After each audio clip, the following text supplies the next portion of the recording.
हमने 2 महीने के ज्योग्राफी का करंट अफेयर डिस्कस कर लिया। ये हमारे तीसरे मंथ का है। जून जुलाई का हमारा ख़त्म हो गया, ये अगस्त का है। तो हम स्टार्ट करते हैं हमारे फर्स्ट टॉपिक से। पहला हमारा है topic Vembanad lake. Vembanad lake काफ़ी न्यूज़ में था, इसलिए क्योंकि यहाँ पे काफ़ी ज़्यादा प्लास्टिक पोल्यूशन देखने को मिला था। तो इस प्लास्टिक पोल्यूशन की वजह से इस कुछ ग्रुप्स, फिशरमैन के ग्रुप्स ने यहाँ पे जो प्लास्टिक पोल्यूशन है उसको हटाने की कोशिश की और इस पर काफ़ी ज़्यादा इन्होंने प्रैक्टिस किया। तो ये फैक्ट इतना इम्पोर्टेंट नहीं है, लेकिन वेम्बानाड लेक जो है ये कहाँ पे है इसके बारे में जानना बहुत ज़रूरी है, क्योंकि प्रीलिम्स के लिए बहुत इंपॉर्टेंट टॉपिक हो जाता है।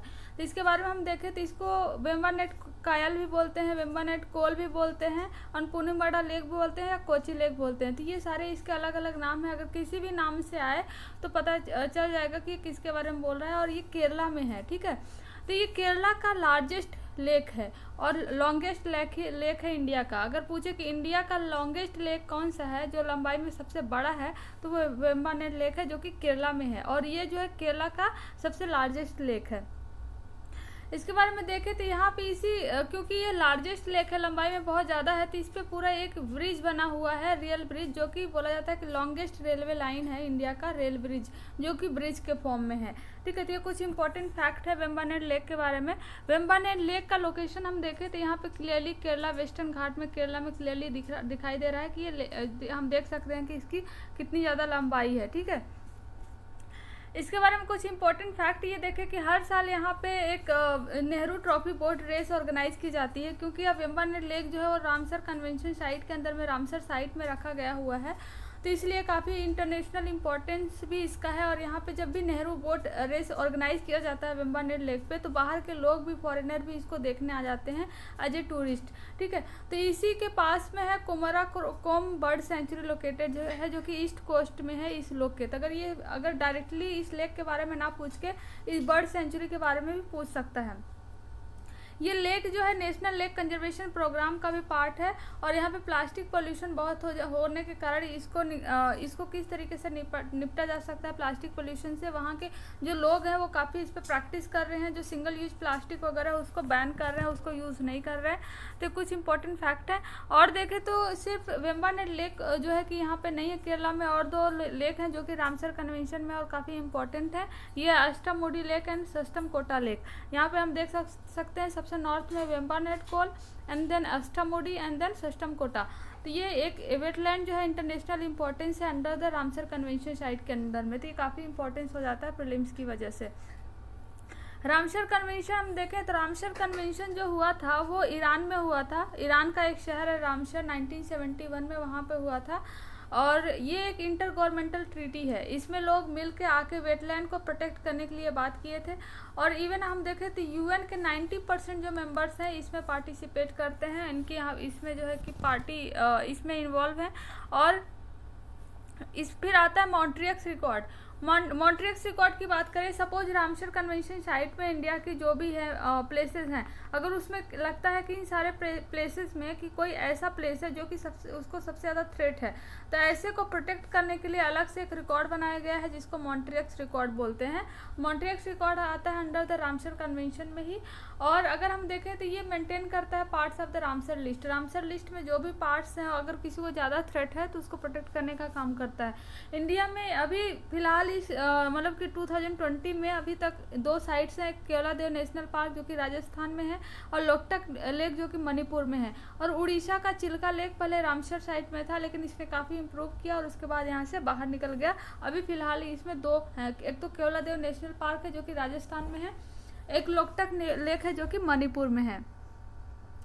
नेक्स्ट हमारा इंपॉर्टेंट टॉपिक है रिपब्लिक ऑफ द बेनिन। देखो Republic of the Benin important हो जाता है क्योंकि इंडिया अब चाहता है कि जो ईस्टर्न पार्ट है जो वेस्टर्न पार्ट है अफ्रीका का, उससे कनेक्टिविटी बढ़ाए, ठीक है, उससे रिलेशन अच्छा मजबूत करे। तो इसलिए यहाँ पे जो बेनिन है इस कंट्री पे हमारे प्रेसिडेंट गए हुए थे। यहाँ जाने के बाद 100 मिलियन लाइन ऑफ क्रेडिट देने के लिए बात किए हैं, ठीक है।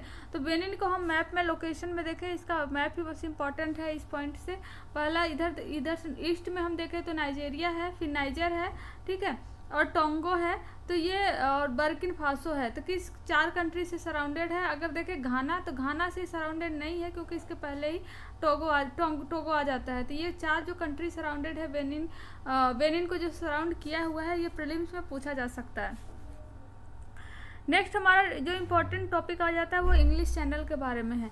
इंग्लिश चैनल को हम मैप में देखें तो यहाँ पे हम देख सकते हैं ये है पूरा इंग्लिश चैनल, जो कि यहाँ पे यूके इंग्लैंड को सेपरेट करता है फ्रांस से, ठीक है। तो ये जो सबसे सकरा पार्ट है, जो सबसे नैरो वाला पार्ट है, उसको स्ट्रेट ऑफ द डोवर बोलते हैं। तो इसमें कंटेक्स्ट क्या है? ये है कि अभी एक होवर बोर्ड के द्वारा एक मैन को, एक फ्रेंच इन्वेंटर को इसको क्रॉस किया गया। होवर बोर्ड क्या होता है? जैसे पानी में छोटे छोटे नाव जैसे नहीं चलते हैं, तो वो इस पे खड़ा होके जो है उसको पार किया गया हुआ है। तो ये इम्पोर्टेंट, इतना कंटेक्स्ट इम्पोर्टेंट नहीं है, लेकिन ये इंग्लिश चैनल जो है काफ़ी इंपॉर्टेंट है। पहला, the English channel is a part of the Atlantic ocean. ये अटलांटिक ओशन का पार्ट है।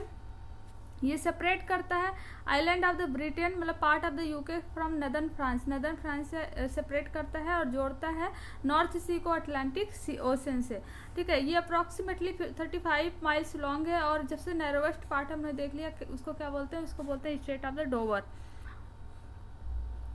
नेक्स्ट हमारा इंपॉर्टेंट टॉपिक है मेघदूत। मेघदूत एक एप्लीकेशन है, जैसे मोबाइल में हमारे एप्लीकेशन नहीं आते हैं, वैसे मेघदूत एप्लीकेशन है जो कि लॉन्च किया गया है ministry of the science and agriculture के द्वारा। ये बताएगा क्या? सपोज कि एक स्टेट है, सपोज ये यूपी स्टेट है, और इसके हर अलग अलग एरिया में, ठीक है, तो यहाँ पे इस साल कैसा वेदर रहेगा, कौन सी क्रॉप लगानी चाहिए, क्या करना चाहिए, तो इस बारे में लोकल लैंग्वेजेज में जानकारी प्रदान करेगा। तो ये पूछा जा सकता है कि मेघदूत क्या है? मेघदूत एक एप्लीकेशन है जो एग्रीकल्चर, जो कि फार्मर्स के लिए इन्वेंट किया गया है। किसके द्वारा बनाया गया हुआ है? इंडिया मेट्रोलॉजिकल डिपार्टमेंट के द्वारा, IMD के द्वारा, Indian institute of the tropical metrology के द्वारा and Indian council of the agriculture के द्वारा मिलकर ये बनाया गया है, ताकि फोरकास्ट कर सके कि टेम्परेचर क्या रहेगा, रेनफॉल क्या रहेगा, ह्यूमिडिटी क्या रहेगा, और विंड की स्पीड और डायरेक्शन क्या रहेगी, लोकल लैंग्वेज में बताएगा, जिससे कि क्या किस तरीके के क्रॉप्स लगाने हैं वहाँ के फार्मर्स जो हैं वो ईजिली समझ सकें।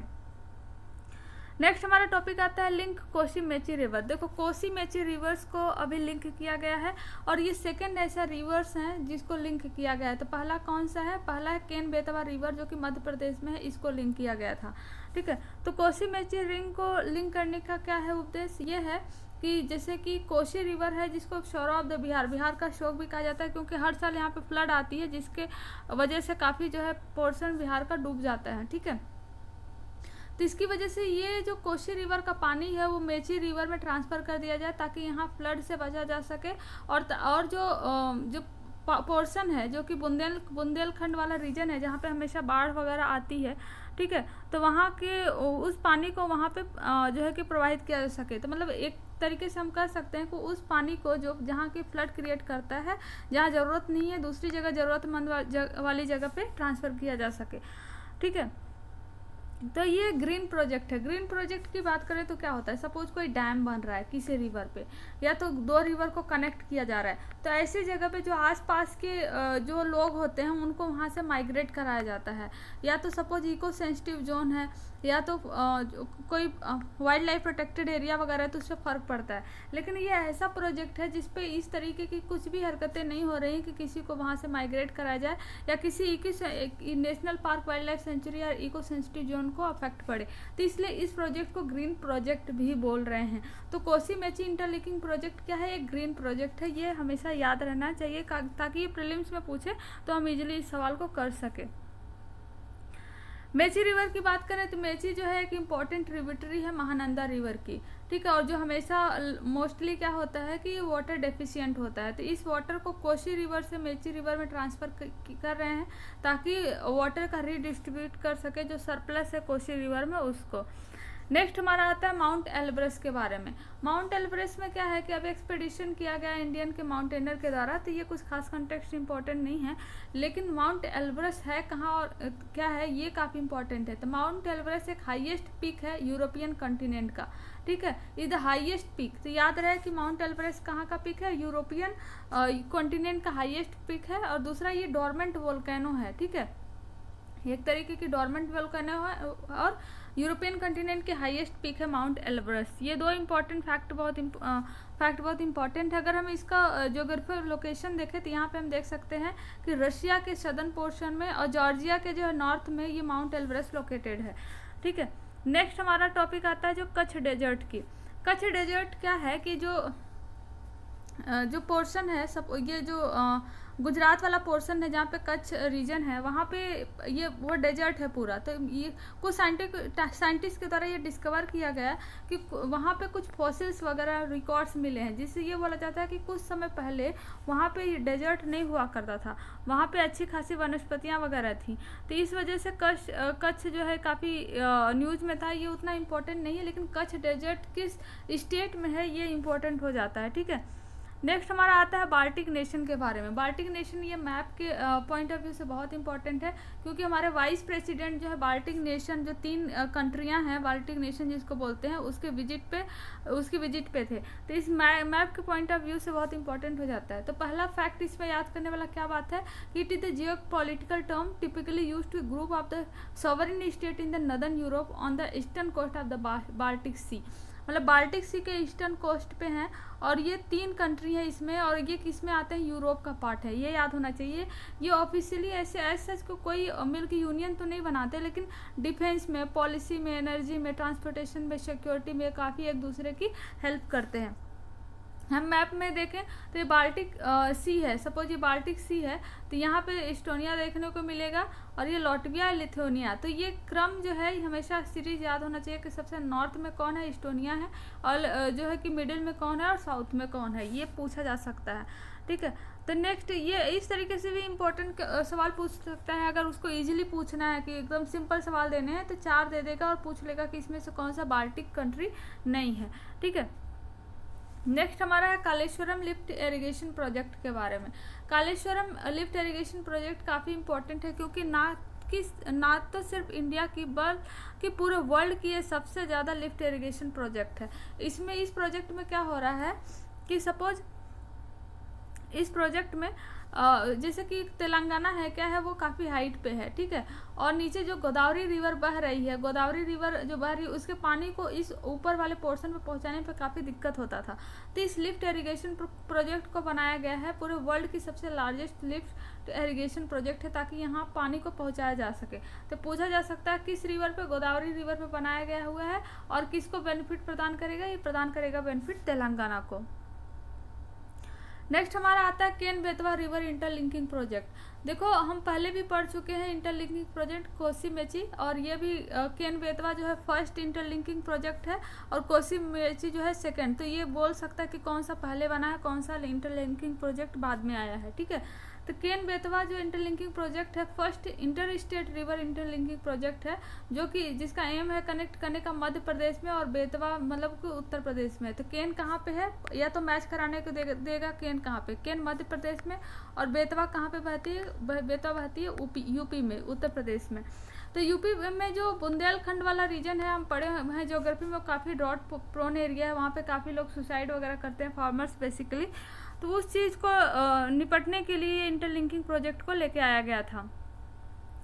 नेक्स्ट हमारा इम्पोर्टेंट टॉपिक है पोलावरम मल्टीपर्पज प्रोजेक्ट। तो मल्टीपर्पज से ही पता चलता है कि इसका काम एक नहीं है सिर्फ वाटर, इसका काम है जैसे बिजली उत्पादन वगैरह हो गया, तो ये सारी भी चीज़ें इसके द्वारा होती हैं।